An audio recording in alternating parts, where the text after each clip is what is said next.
And now we have Stephan Clapham. What else can you ask for? Stephan, welcome back. How are you, buddy? I'm very well, Blake. And how are you doing? I dream of a life like Blake's, but I'm Oh, Dale. I'm talking to Dale. Sorry, I said Blake. That's okay. How are you doing? It's a compliment. I'm doing okay, partner. I'm really interested in what you're going to present today. And are you going to share your screen, or are we just going to talk I was about just things? going to do, we had a general conversation last time. I was going to do the same thing because I thought it was quite fun. I can tell you, I've just moved office this morning, and Oh, I was slightly panicking because the technology to make it all work is a bit okay, and I got it all working, and then I realized I couldn't find the link to log on. oh, But okay. thank you for sending that through. So last time we were talking about inflation, and when I just logged on there, you guys were talking about inflation, and it's quite interesting. You're seeing inflation pick up in Europe, and we've seen it pick up in the United States, and the Europeans are terribly frightened about it. But I think the inflation figures are massively, massively understated. I think they're completely, my experience is that inflation is running close to 10%. Wow. Okay. Yeah. You mean the real inflation rate of things that people need to live, Yeah. like housing and healthcare and food and gasoline and everything, right? Yeah. Not flat screen TVs and laptops. Well, exactly. I mean, this is I think the real inflation is the inflation that hits the pound in your pocket, used to be the expression over here, that hits the dollars in your wallet, right? And, I mean, obviously, my big expenditures are on things like healthcare, right, and the kids' education and those sort of things, and they are going through the roof. But I'll tell you, in the UK, we have got a massive problem with supply. So we have so had you're getting shortages now, Stephan, and things that you were easy and convenient to get that you can't get anymore. So we had some warm weather, which is quite unusual for us, and Yeah, I could not get a bottle of water, a bottle of a bottle of Evian, or a bottle of just the supermarket own label water. yeah. There are 4 supermarkets within 5 minutes walk, 10 minutes walk of my office, maybe 5 supermarkets. Yeah. For a whole week, you could not buy a 2-liter, 1.5-liter bottle of water. Yeah. I mean, I have never experienced anything like this. You know what? The world, most of us in our lifetime were so, should I say, spoiled or just used to having everything at our fingertips and not having shortages. I mean, in the US, you probably have to go back to World War II when people would turn in their tires and metal and everything for the war effort, and there were gas ration coupons, and so most of our generation, we don't remember that. I was a baby boomer, not around during that time, but yeah, there've been isolated things with like OPEC embargo and oil embargo that oils and everything, so you had an inflation problem there, but this is supply chain. um, uh, you know, just as needed type of, it's not like people really store a lot of inventory. Just in time, that's what it's called. So just in time type of management of inventory has turned into out of time delivery. So I think that's just the start of it. I mean, they talk about supply chain issues being resolved. What's going to resolve them? Like semiconductor. I know you don't drink semiconductors, but that was the first thing that the world noticed. Well, So how does that fit in with what you do? It has to go into your formula now, right? When you're looking at equities. Yeah, I mean, I think, this is really, really important, because when we've had periods of high inflation in the past, we've always seen a lower multiple on the stock market. So inflation gets above 4%, the stock market's always been derated. Now, it may not happen like that this time, Dale, because if we think back, when we had high inflation, we were always concerned about higher interest rates. And that may have been the motivation for the derating of the market. And we won't get that same hit this time round. But, I'm very concerned that people, saying, oh, it's just supply shortages, it's just temporary, all correct. I have to tell you, in the United Kingdom, we are short of 100,000 lorry drivers, truck drivers. Yeah, that too, And, everywhere. If you don't have any truck drivers, you can't deliver your product. And 100,000, I mean, that is a huge number when you're looking at a population of just over 60 million. I mean, we're between a fifth and a sixth the size of the United States. So that's the equivalent of the US being short of 500,000 truck drivers. In actual fact, it's equivalent to the US being short of more than that, because we do a lot of our deliveries by rail. So trucks are a smaller component of our total logistics chain. So imagine in the US, if you were short of 600,000 or 700,000 truck drivers, that would be. We are having problems. Yeah. Maybe not to the same extent. Let me ask you this, Stephen, because you have maybe another issue on top of what the rest of the world have an issue. Is Brexit also part of it? The shortages that you have there in the UK? Absolutely. Okay. We didn't have time to prepare, and the government has done a terrible job of setting all this up. And of course, the consequences of Brexit, the paperwork. I was talking to somebody, small business, the other day, and they're actually giving up because they import a lot of product from Europe, and the paperwork. There's so much paperwork involved. They decided, you know what, it's just not worth our while importing this stuff, and they're closing their business because they just can't cope. Now that's probably a slightly extreme example, but we're seeing this everywhere, that there's more regulation, there's more paperwork, and there's not enough people. And Brexit is going to cause us a huge problem for the next several years. I mean, there's no way around that. And how that manifests itself, well, it probably manifests itself in inflation. Because if you don't have people, you've got to pay them more. So, that this whole inflation thing has been occupying my mind for quite some time. And the other thing that we should talk about is the whole issue of China and what's happening with the government there. Because I'd love to, because, Stephen, and I want your thoughts on this, because remember the Great Recession. China really didn't get hit as hard by, the derivative implosion that we had in the developing markets, developing world. They got hit, but they were really one of the only engines of growth. And back then, a lot of analysts would talk about how China could lead us out of the Great Recession, which it did. So if China is, we're getting recessionary, whether it's deliberate or it's happening, they say they're tamping down. But either way, if China is going to have economic issues and a slowing economy, like the numbers that are coming out, plus what they're doing regulation-wise, well, it's not regulation, it's just draconian things on Chinese stocks. Could China drag the world down, just like they lifted the world up?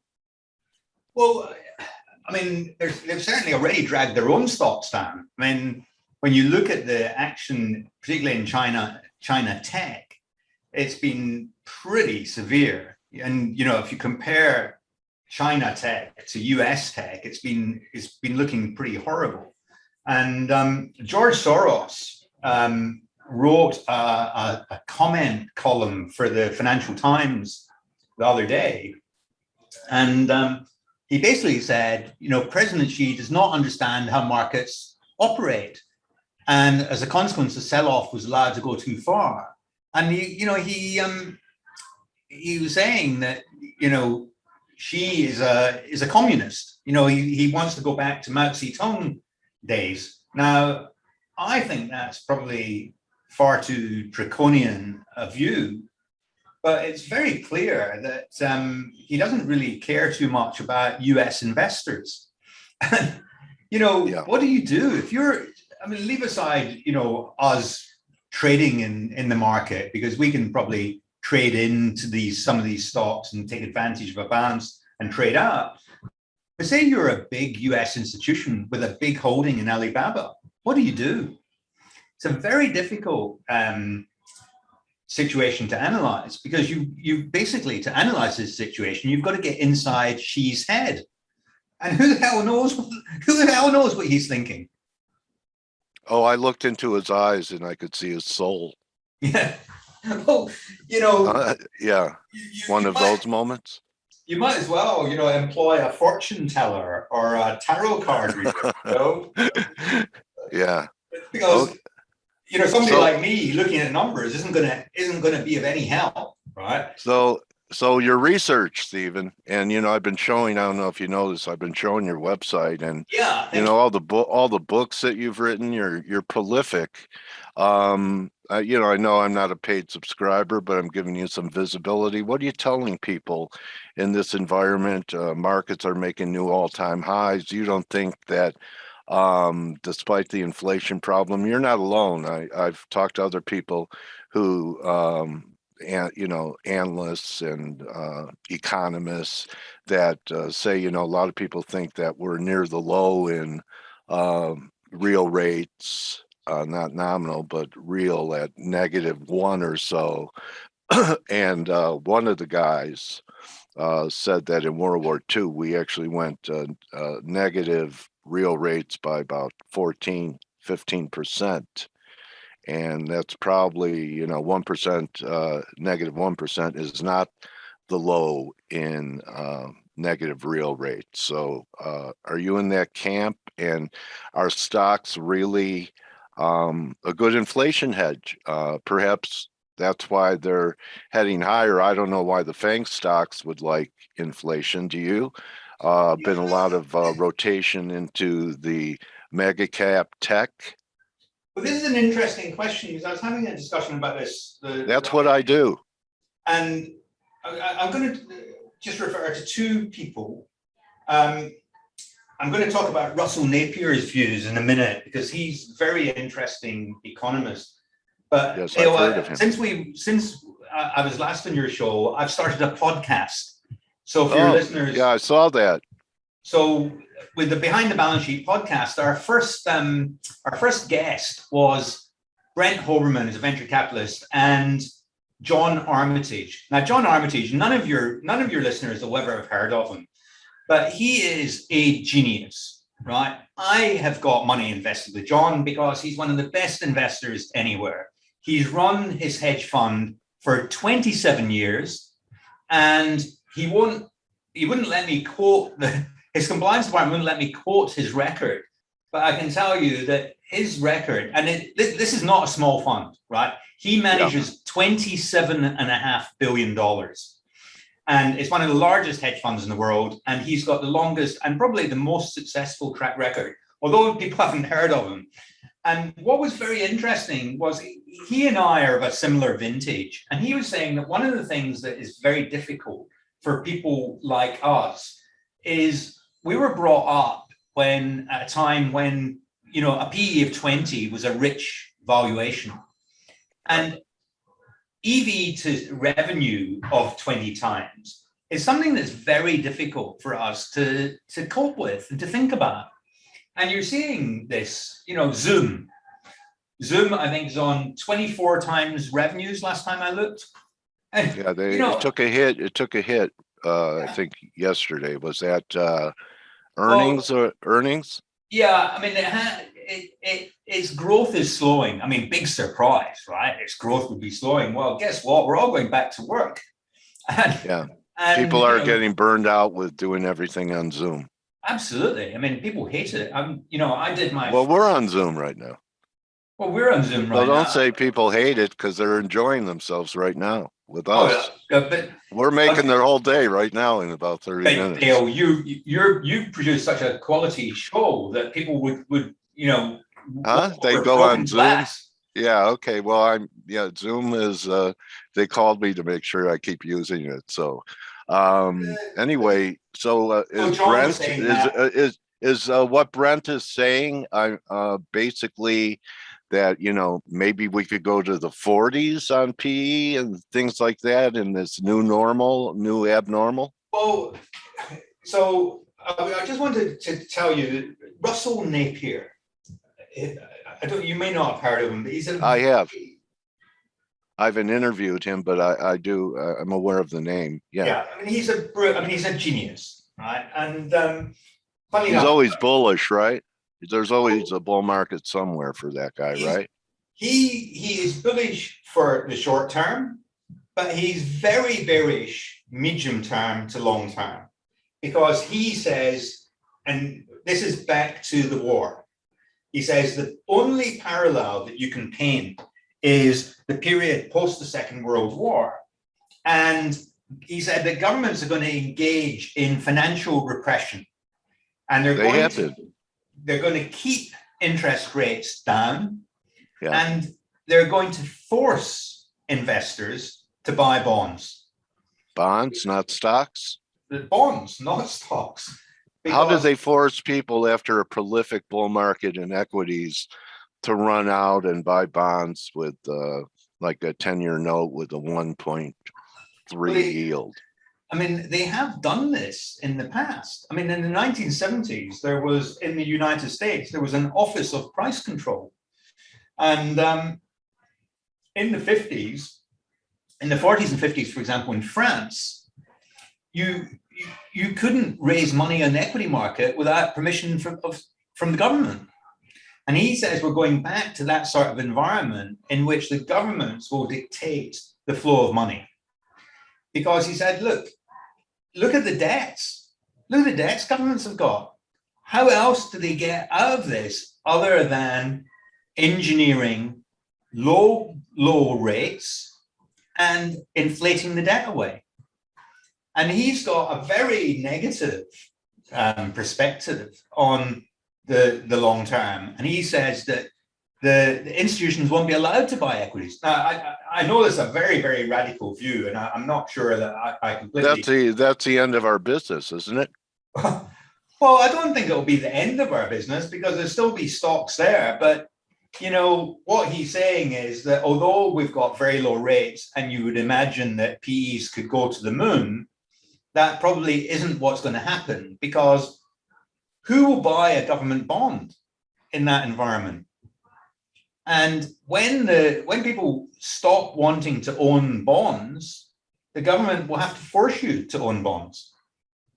Now, we seem to be in an environment in which people are still happy holding treasuries. They seem to be happy holding even German bunds, where you have to pay the German government for the privilege of lending the money, which is something I can't even begin to understand.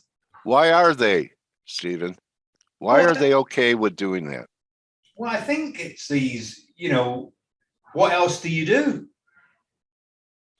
I think that's you buy anything. You buy you buy water. Well, people have been buying all sorts of stuff, right? Yeah, SPACs, NFTs, crypto. Yeah. Maybe that's what really, even though crypto, you already have to say, has been in, a tremendous bull market, maybe that even adds more jet fuel. If the government's going to force you how to invest, you have a view that perhaps crypto is where flight capital will go to if they don't want to be forced to buy a bond? Well, I think the problem I've got, and this is a very extreme scenario. I don't, this isn't my central case, but I think it's interesting for discussion. And the problem, if you take these extreme situations is that you won't be allowed to own crypto. And that's that, well, if you think about a situation in which interest rates are heavily negative, and so that the yield in treasuries is a negative yield, significantly negative, what would people do? They wouldn't want to own bonds, and they would start buying cryptocurrency. What would the government do? The government would stop them, right? Yeah, well, China led the way, right? Yeah. Now, obviously, do you think there are any Chinese that still own crypto? I'm sure there are. Yeah, I'm sure there's lots of them. Okay. The Chinese don't trust the Chinese government. Chinese capitalists don't trust the Chinese government and quite rightly, yeah. So I think there's a risk with crypto, and that. How about risk, gold? There is a history of gold confiscation in the U.S.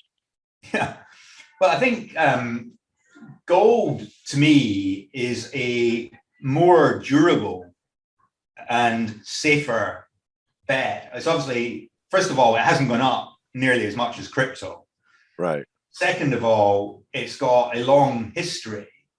And third of all, if people still will want gold jewelry, right? So there is a use for it. Obviously, if you weren't able to trade it, it probably wouldn't be the price it is. Well, there's some industrial use too. So are you recommending when you do your work and look at balance sheets, which is your wheelhouse, any of the miners that look attractive to you in this inflationary environment? Well, it's hard to find a gold miner that doesn't look attractive, to be honest. I mean, the valuations. That's interesting. Well, I mean, look, this is an asymmetric bet, right? You don't need much on the gold price for these stocks, the earnings to go through the roof. Right. And, lots of them have had very significant escalations in their cost base. So it just makes them much more geared to the price, because obviously the higher your costs, then the more benefit you get from the extra $100 on the gold price. So, I think that the gold miners are still attractive. And okay. And as I said last time, I agree.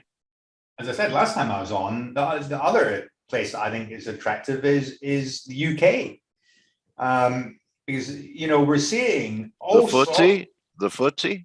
Yeah, I mean there's a huge amount of value. We've had a bid for William Morrison, which is probably the number 4 supermarket chain in the UK. The supermarkets have been out of fashion for probably nearly 10 years now, because we've had these low-cost discounters, Aldi and Lidl from Germany, come in and take market share, and they've been growing very aggressively. And the problem with Aldi and Lidl is that their prices are 30-40% cheaper than the major supermarket chains. They're all private label stuff. So, you go into an Aldi or you go into a Lidl and you don't see any brand names you recognize, but it's very cheap, and it's been a very strong product in its home market in Germany, and they've been growing and growing. As a consequence of that, Sainsbury's, I looked at Sainsbury's probably 5 years ago, and the Sainsbury's market cap was below the value of its freehold property. And I looked at it and I said, well, this is daft, right? This is crazy. And this has led to the bid for Morrison's, because Morrison's owns 87% of its stores. So it's got a huge property backing. And it also owns a whole swathe of distribution warehouses. And distribution warehouses, the valuation, the yields on those have fallen through the floor, because everybody wants distribution warehouses. So these private equity guys have come in and looked at Morrison's. They said, you know what? We can sell off the property, we can sell off the warehouses, lease everything, and we'll paid for the bid. Now won't make as much money, but we'll still make some money. And so, there's still these sort of weird pockets of value in the UK where there's, one of our attendees is saying that German supermarkets are here in America as well, at least in the Northeast, which is a new trend. So looks like they're, also doing it here in the States. Yeah, and they'll cause a huge amount of problems to the incumbents. I think people have underestimated these guys are incredibly patient, incredibly smart, and they've got, their products appeal to consumers, particularly the lower paid, because, if you're trying to feed your family and you're short of money, you don't care what it says on the outside of the packet. No. And the products are good quality. Okay. So I think they'll cause the US supermarket chains a lot of trouble. Yeah, Aldi, we're getting, you struck a nerve with some people because we're getting some action here from attendees. They're saying Aldi is 30% lower price than average grocery store, and Aldi is huge in Australia. And then when it comes to the German supermarkets, better prices, decent product. So exactly what you're saying. Yeah, and they're not. I mean, to be honest, Dale, it's not where my wife wants to shop. One of them's open in our neighborhood, and my wife won't shop there because it's not a very nice ambiance. When you go around, because what they do is they display stuff in cardboard boxes. Yeah. So because it's cheap and quick. And maybe they could light a few candles and play some music. Change it for her. Aromatherapy. Anyway, at least she's shopping for you. Okay, while you're thinking about all these things, she's out there shopping, and great to have a good partner, isn't it? Well, in fact, my wife rarely shops in person because we do, most of our shopping is done online. Yeah. So we've got this terrific online supermarket, which is quoted, Ocado. And it's been a terrific stock. And my wife is very upset with me because I didn't buy the stock. I looked at it for a long time and I just couldn't get my head around the numbers. And it was one of my most stupid mistakes. I didn't buy it. But I'll let it go. You know what the most important word is in our industry and in life? Next. Yeah, I agree. Right, buddy? So I just did a little mentoring for you, not that you need it, but I used to spend a lot of time self-flagellating. And I think a certain amount of self-flagellation is quite a positive thing because, you remind yourself that you're not as smart as you think you are. Yeah. And I think that's a very good discipline because when you think, oh man, this is the next big thing, you think, oh, okay, well, look what I missed or look what I got wrong. And so I like to remember my mistakes. And, to be fair, there are so many of them that it's hard to forget them. You could write a book. Yeah. On my bit. And you learn the most from your mistakes anyway. Yeah. Don't you? Well, I think the important thing is to remember your mistakes and try and learn from them. And we're doing a course in October, November time. We're going to do a new course. I do a lot of training courses, and we're going to be doing a new online cohort-based course where for 6, 7, 8 weeks, people will do, sign up two evenings a week, my time, 2 mornings a week, Pacific time, lunchtime in New York. And we'll do 90-minute sessions. And it's about how to improve your behavior when you're investing. Because it's all in our heads, isn't it? Yeah. And I've teamed up with a guy who is an executive coach. And he's very good at getting you to change your habits. And it's all about, okay, let's look at what mistakes we've made. Let's look at why we make mistakes, and let's figure out how we can do better next time.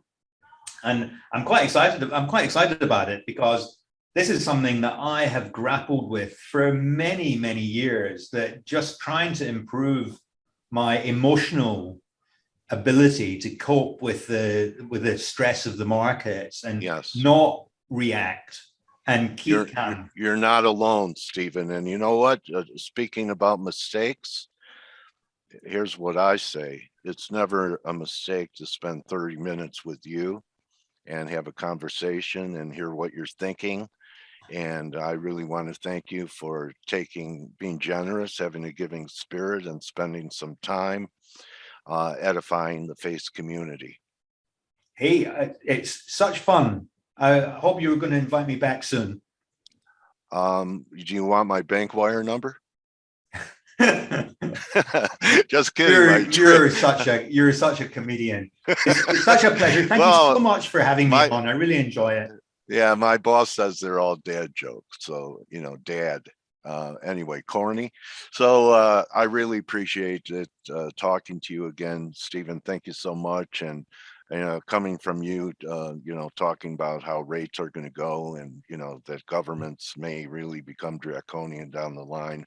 Very interesting conversation. And you will have an invitation. I'll touch base with you on Twitter to return. And in the meantime, good luck with everything that's on the table for you.